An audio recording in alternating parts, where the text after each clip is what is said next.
सोमू अपनी पत्नी मालती और बेटी प्रीति के साथ रहता था।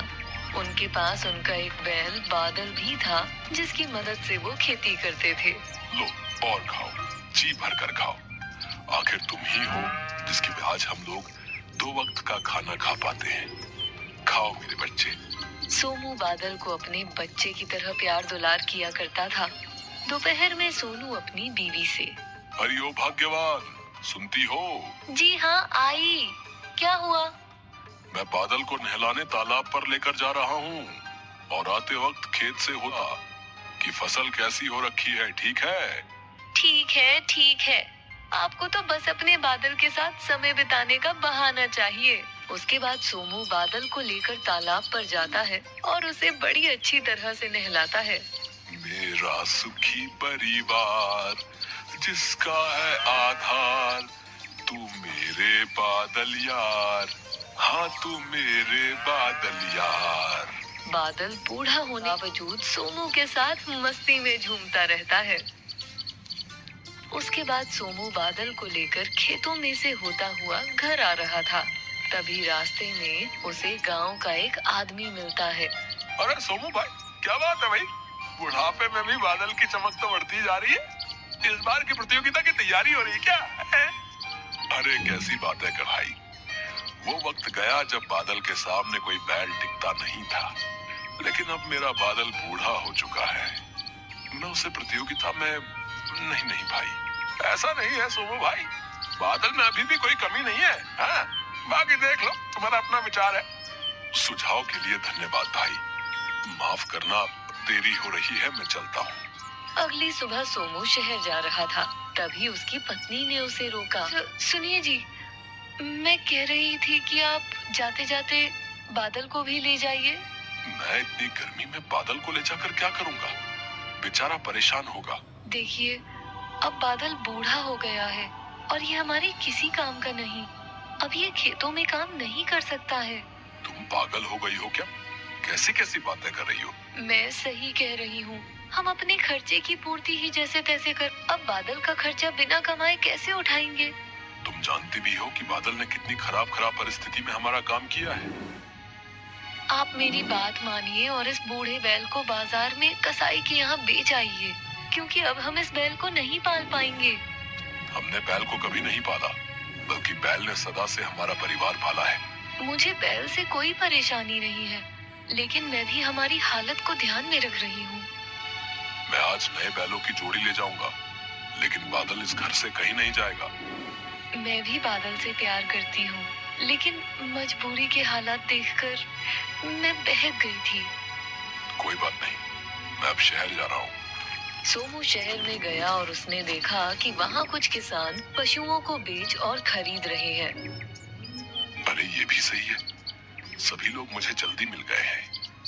अब यहाँ से एक सुंदर सी बैलों की जोड़ी का घर ले जाऊंगा। मालती बहुत खुश होगी। सोमू व्यापारी महकार के पास गया। आइए आइए सोमू, और क्या हाल है?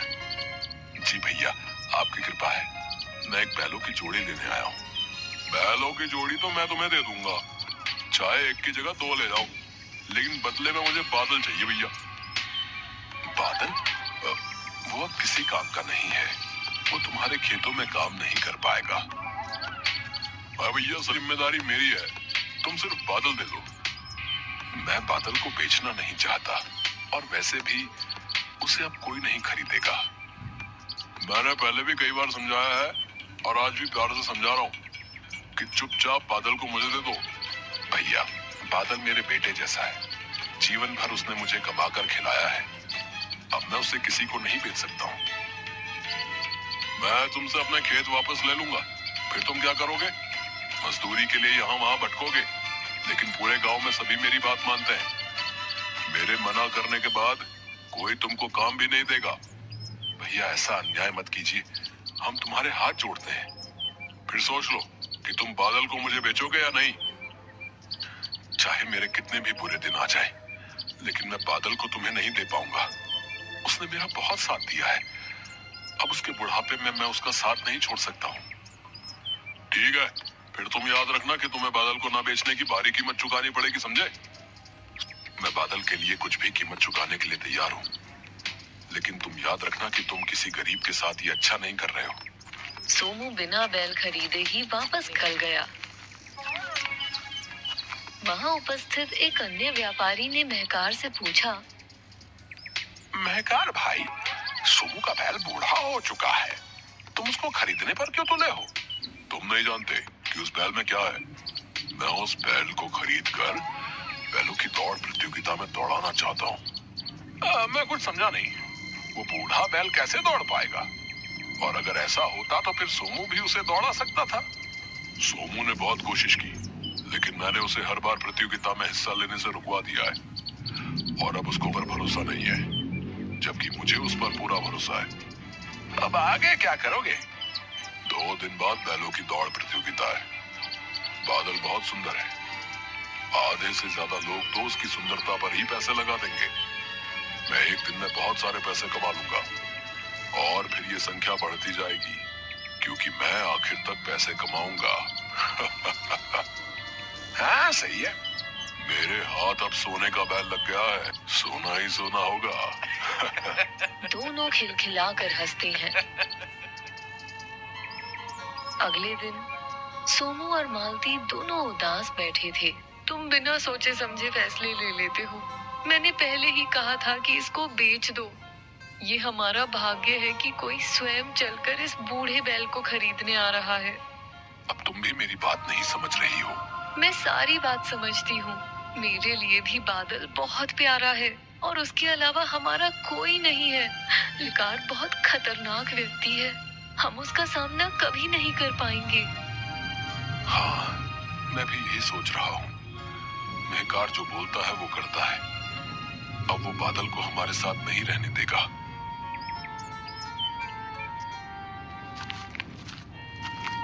सोमू और मालती बादल को पकड़कर रोने लगे। सोमू उसको पकड़ता है और फिर रोता है।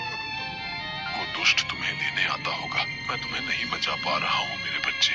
मैंने बहुत कोशिश की, लेकिन इस दुष्ट से तुमको नहीं बचा पाया, क्योंकि कमजोर हो गया। हमें क्षमा कर देना बादल। अब तुमको दुष्ट से बचाना बहुत मुश्किल है। हमारे पास इतना समय भी नहीं बचा कि हम तुम्हारे साथ ये गांव छोड़कर भाग जाएं। बादल कुछ बोल नहीं सकता, लेकिन उसकी भी भावनाएं हैं। उसको सब कुछ समझ आ गया। उसकी आंखों से भी आंसू बहने लगे। सोमू ने बैल को खोला और रात में ही उसे महकार के घर बांध आया। मुझे माफ कर देना मेरे बच्चे, अपना ख्याल रखना। हाँ बस कर, अब बहुत हुआ तेरा काम, अब ये मेरा हुआ, जाओ यहाँ से। सोमू वहां से जाने, लेकिन बादल की आंखों के आंसू रुकने का नाम नहीं ले रहे थे। लेकिन मजबूरन उसे वापस आना पड़ा। सोमू ने जब अगली सुबह उठकर देखा तो बादल बाहर खड़ा होकर घास चर रहा था। अरे बादल, मेरे बच्चे, तू आ गया। ये सच्चा प्रेम है, ये निस्वार्थ प्रेम है। मेरा बादल वापस आ गया। सोमू से जाकर लिपट गया। तभी उसने देखा कि बादल के पैर में चोट लगी है। बादल मेरे बच्चे, तुझे ये चोट कैसे लग गई? जरूर ये दुष्ट मेहकार का ही कारनामा है। उसने ही तुझे मारा होगा।